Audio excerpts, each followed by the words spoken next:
Good evening. My name is Joshua Wyckoff. And my name is Andrew Glover. And we're here to discuss a section of Dale Carnegie's book entitled Making the Talk to Convince.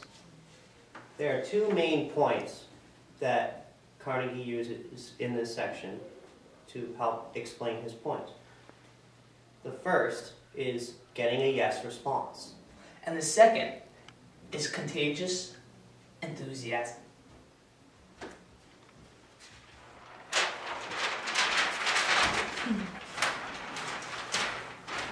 In Dale Carnegie's section, getting a yes response, there are four main points.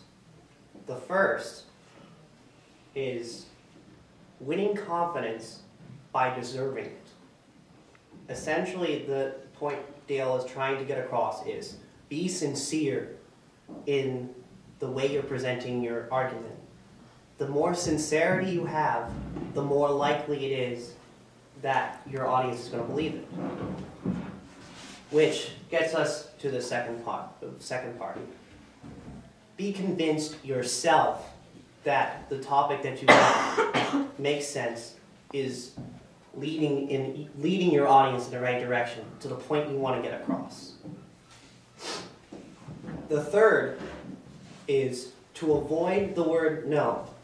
Human beings tend to have two attributes: the yes response and the no response. The no response is usually triggered when someone is trying to prove their point by establishing the fact that yours is wrong.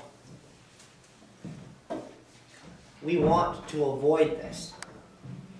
And in order to avoid this, we want to explain, not try to prove. The fourth one is to provide some common ground. You want to get your audience involved. You want to bring them in, like almost preparing an invitation. You want them to be engaged. You want them to be involved in the conversation.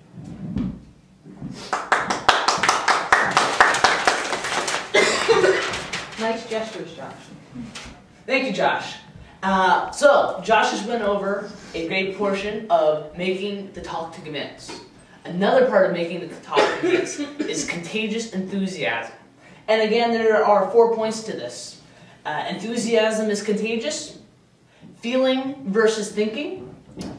Know what you know. And feel the force. The first one, enthusiasm is contagious. And by this, what you mean is if you show delight and if you show enthusiasm, it's going to illuminate into the crowd.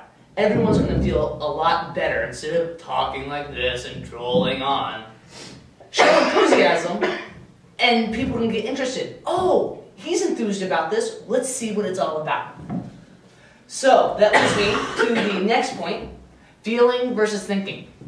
Feeling versus thinking. Basically, what Carnegie is saying is that your emotions are stronger than your thoughts. Now, what I mean by this, and Josh pointed this out in the last section, is that if you can win the crowd over by their emotions, if you can make them feel part of it, instead of thinking it out, you're going to win them over that much quicker.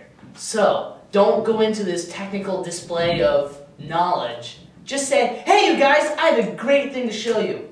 And you'll get it. Know what you know.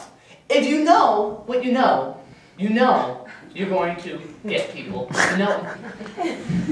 What I mean by that is that if you know your topic, then you don't have to think about it and keep reminding yourself. You can just go into it and share it. You're not spending time trying to remember, what was I going to say again?